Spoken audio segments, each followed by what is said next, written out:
I have been a dog lover my entire life, and I found that with most people, it's either one way or the other. Either you love dogs or they make you a bit nervous, which is understandable. There are some aggressive dogs out there, and many people have had traumatic experiences that are difficult to overcome. Growing up in Boston, I vividly recall the first time I saw a dog that had been used for fighting. He was an average sized dog, one of the warm colored brown ones, and he was on a massive chain, which was way larger than anything you would consider reasonable. His ears were clipped, and his entire body was covered with scars. It stopped me dead in my tracks. I felt a rush of fear that quickly turned to sadness and then to anger, imagining what this dog had been through and does go through, and just what his life must be like. It broke my soul. And that's why shortly after I started volunteering at a local rescue that helped rehabilitate aggressive dogs. All the dogs I worked with had been neglected or abused or both. It was through this experience that I realized just how dangerous some dogs could be. Some I was able to save, and some ended up having to be put down. You might assume that the scariest part of working with aggressive dogs would be fear of the dogs themselves, but you'd be wrong. The scariest thing I ever encountered was other people's friendly dogs. We need to acknowledge the fact that no matter how well trained we believe our own dog to be, or how nice, or how kind, or how gentle, there is always a possibility that something out of our control can happen, and things can go wrong very quickly. Um, I'm going to discuss safety and explain how leashing dogs ensures not only their own safety, but the safety of other dogs, as well as the safety of wildlife. Leashing dogs is also being considerate of other people, especially children who may not always be comfortable around dogs. And lastly, how leashing helps ensure that public areas stay dog friendly. Many of the dogs I worked with in the past looked like aggressive dogs. If people saw me walking down the street or walking into a park, they almost always gave us our space. And they would first talk to me from a safe distance before approaching when they saw me coming. But the thing is, you never know what's around the next bend in the sidewalk or bend in the trail, or who might also be playing with their dog in that section of the park that you like to go to. As you can see, other dogs are not the only threat. An encounter with a raccoon or a fox will mean a mandatory quarantine for your dog because of the threat of rabies. According to the CDC, there are approximately 5,000 animal rabies cases reported in the United States every year. No dog is 100% reliable when encountering a squirrel or other wildlife dashing across the street. A leash can be considered your pet's lifeline, protecting it from traffic and other dangerous animals, because life can be unpredictable. To illustrate this point, I want to tell you a true story that happened a few years back out in Marshall. My friend family owned 30 acres of beautiful farmland and forest out there, and she likes to go hike the trails with her two young children and their dog, Shima.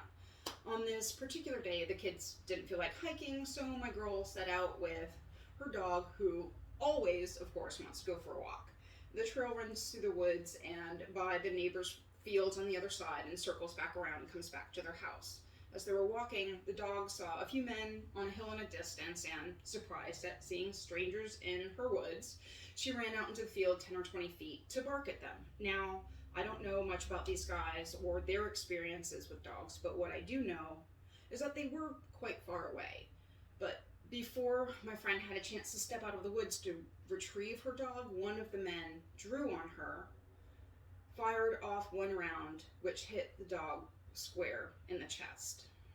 I'm not going to go into the details of the moments, hours, days, or weeks following what happened and how it affected her family, but what I will say is that the dog ran onto private land. and there was nothing that could be done. The landowner was well within his rights to shoot an animal that he deemed aggressive. Which brings me to my last point. It is possible that this man had a sincere fear of dogs. Some people, especially children, are frightened of dogs, even the friendly ones. Many people have had scary encounters with dogs in the past. Even if the dog didn't actually bite them, just being chased or being threatened by a dog can be intimidating enough to some people to cause a phobia, known specifically as cynophobia. According to the Cleveland Clinic, cynophobia is especially widespread among people with autism and other sensory or intellectual differences. Children and adults with this disorder may experience extreme anxiety or a full-blown panic attack when they see a dog approaching them. This is another great reason to have your dog leashed when in public and try not to let them run up and greet every person that they see. Lastly, speaking of public places, one of the most common reasons leashes are often required on hiking trails, beaches, or other natural areas is to protect wildlife. Even a well-behaved dog staying within visual range of his or her owner can disrupt sensitive animals or endangered plant species as they venture off the beaten path. If we want our dog-friendly locations to stay dog-friendly, the best thing that we can do is follow the rules. Entire beaches have gone from allowing leashed dogs to banning all dogs entirely because some folks didn't follow the rules. Hiking trails have set up cameras to count the number of off-leash offenders, and some have also shut down completely when the violations became too many. Every day, countless community members in towns across the country petition to close off their public areas to dogs. And when we go out and don't follow their rules, we only add fuel to their fire. Last year, there was a couple hiking on the parkway that learned firsthand just how important leashes can be. Officials stated the couple was having a picnic on a grassy hill near the Folk Art Center on the Blue Ridge Parkway when they were alerted to the presence of a bear by their dog. The unleashed dog ran towards the bear, barking loudly, no doubt trying to protect its people. Unfortunately, this only further aggravated the bear, and it repeatedly attacked the dog as well as the couple as they tried to flee to their car.